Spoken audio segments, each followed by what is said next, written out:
आमचे नवनवीन व्हिडिओ पाहण्यासाठी व्हिडिओला लाईक व चॅनेलला सबस्क्राईब करा.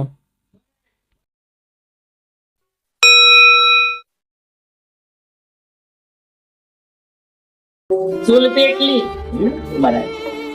पहिला पूर नदीला आला म्हणजे सगळे खेड्यापाड्यातले लोक पूर बघायला. लेकर कडेवर घेतलेल्या महिला, काठीचा आधार घेतलेले म्हातारे, उत्साही तरुण आणि त्या पुराचं पाणी पाहून चर्चा चालत. पाटील काय नदी वाहते हो?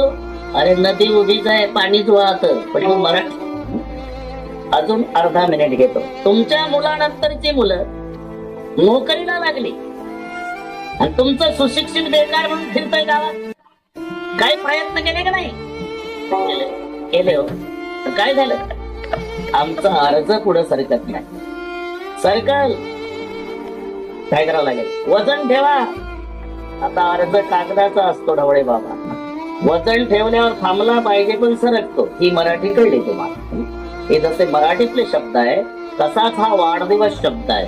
म्हणायचा असतो ताई वाढदिवस, पण हा वाढदिवस नसतो, क्षय दिवस असतो. इतके आयुष्यातले आपले दिवस कमी झालेले असतात. मग संयुक्तिक शब्द आहे तो अभिष्ट चिंतन. अभिष्ट चिंतन त्याचे कारण आहे, ज्या व्यक्तीवर आपलं जीवापाड प्रेम असत ती व्यक्ती त्याचं नियोजित आयुष्य जगणारच असते.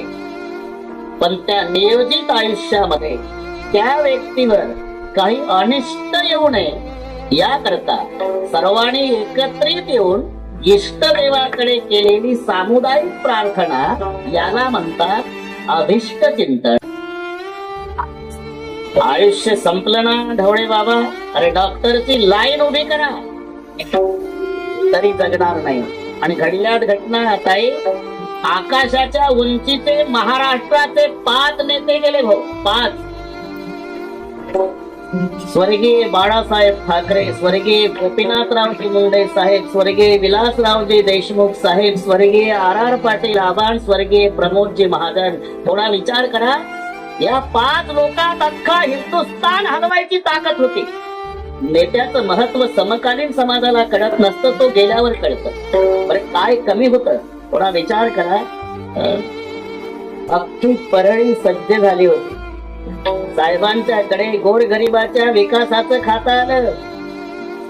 आता सगळ्या भारतातल्या गरिबाचा उद्धार होणार म्हणून परळी झोपडपट्टी पासून श्रीमंतापर्यंत आपल्या आपल्या परीनं मुंडे साहेबाचं हार घालून स्वागत करायला जनता तत्पर होती. अरे ते हार प्रेत यात्रेत वापरावे लागले. दैवम अन्यत्र चिंतेत. आपण थोडा विचार करा. विलासरावजी साठी चेन्नईला परदेशातले डॉक्टर, विशेष मराठवाड्याची लातूरची तरुण पोरं दवाखान्याच्या बाहेर 100-200 उभी, आणि कोणताही डॉक्टर भेटला की पाया पडून म्हणायचे आम्ही मराठवाड्यातून आलो साहेब. तशाच आहे आमच्या विलासरावजी साठी. लाख जाऊ द्या साहेब, पण लाखाचा पोसिंग वाचवा. वाटेल त्या तरुणाची किडनी घ्या डॉक्टर, पण आमचे साहेब वाचवा. रे डेड बॉडी लातूरला आणावी लागली. काय उत्तर आहे? आयुष्य संपलं. एकदा आयुष्य संपलं ना, अरे डॉक्टरची लाईन उभी करा, नाही जगणार. आणि आयुष्य शिल्लक राहिलं ना ढवळे बाबा, त्याला रोगोरची बाटली पाजा तरी नाही मरणार. असं करू नका बाबा, उद्या पुन्हा मोबाईल करा मेलं बाबा. असं करू नका. एक सांगतो, गोळेगावकर हा ना, मुंबई सारखी घटना, ती वैतागून गेली बिचारी. कारण हे खाऊ 3 वेळा दाबून खायचं काम कोणतं करत नसायचं. तिचे 2 लेकरं ती वैतागून जायचे. हो तुम्ही काही काम करत कटकट लावली ना आत्महत्या करी, घाबरून जायची बिचारी. मेलं म्हणजे काय करता. असं 4-2 वेळा झालं. दिवाळीला 4च दिवस होते. पहाटे 4 वाजता आणि सहज माऊली म्हणाली, अहो लेकराला कपडे नाही, घरात धान्याचा दाणा नाही, तुम्ही काय लावली ना कटकट, आत्महत्या करेल. आता ती वैतागून गेली होती. जाय आत्महत्या कर. आता गेल्याशिवाय गत्यंतर आहे का? गेलं पहाटे 4 वाजता उड्डाण पुलावर प्रकटा साळकर आत्महत्या करण्यासाठी. म्हणला इथून उडी टाकून मरतो, डोकं फुटून. टाकली उडी उड्डाण पुलावून. पण पुला खालून भाजीवाला भैया चालला होता. ते मोठं चपट टोपलं, त्याच्यात मेथीच्या भाजीच्या जुड्या, कमळाच्या फुलाला पाकळ्या असतात तशा माय लुगड्याच्या पदरात लेकराला घेतील रोहिदास, तसं पडलं हे बैमान टोपण्यात. नाही नेलं, नाही नेलं. आत्महत्या करण्यासाठी उडी टाकली तरी नाही मेलं. तुम्हाला नवल वाटल, विनाकारण भाजीवाला मेलं. त्याला कल्पनाच नाही ना, 70 किलोचा बोजा 42 फुटावर पडला की मुंडकं मोडून टोपल्यात.